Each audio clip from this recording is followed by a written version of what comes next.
I wanted to give a quick explanation of how to use SDLLegit to convert a DTD that Studio can't handle into an INI file that you can use in Studio. DTDs are pretty old now. They were superseded by XSD, and even XSD is not used as much because people are favoring JSON files, so it's all pretty old technology.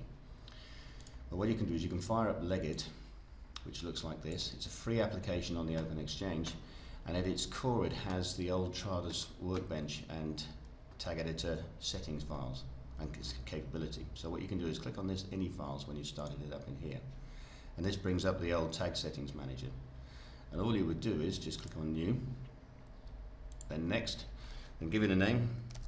I'm going to call it Victor's DTD because this video is going to be associated with a post in the community in answer to a question from Victor.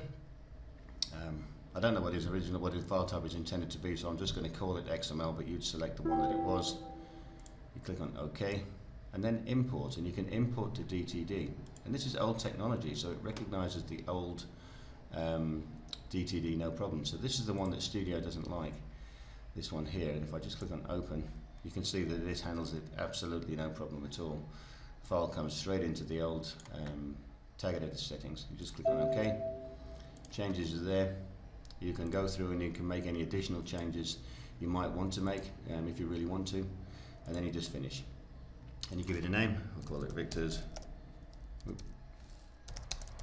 INI or Victor's DTD .ini, and save it. Click OK, and that's it. And there it is. And that file, if I start up Studio, there we go, that'll do. And you click on File, Options, New. Let's say it's XML embedded content. We'll just call it Victor's DTD in here as well. Victor's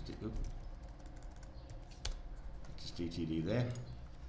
And then you pick the settings. You can see it does say DTD, but it does struggle with some DTD files. And that's not necessarily because of Studio. Well, I'm informed that Studio uses built-in .NET functionality, so the problem is not so much that we've written something wrong. The out-of-the-box Windows technology doesn't like some DTD files, and really it's because the technology is too old. So I'll click on the INI now that I now have.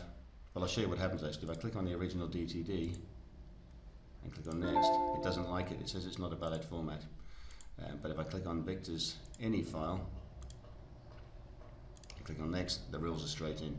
So it's no problem at all. So the workaround is possible. You could use all tools that are available if you have a copy of Studio anyway. Legit is free. It's a good tool to have, and you can create your rules that way. So I hope that's helpful.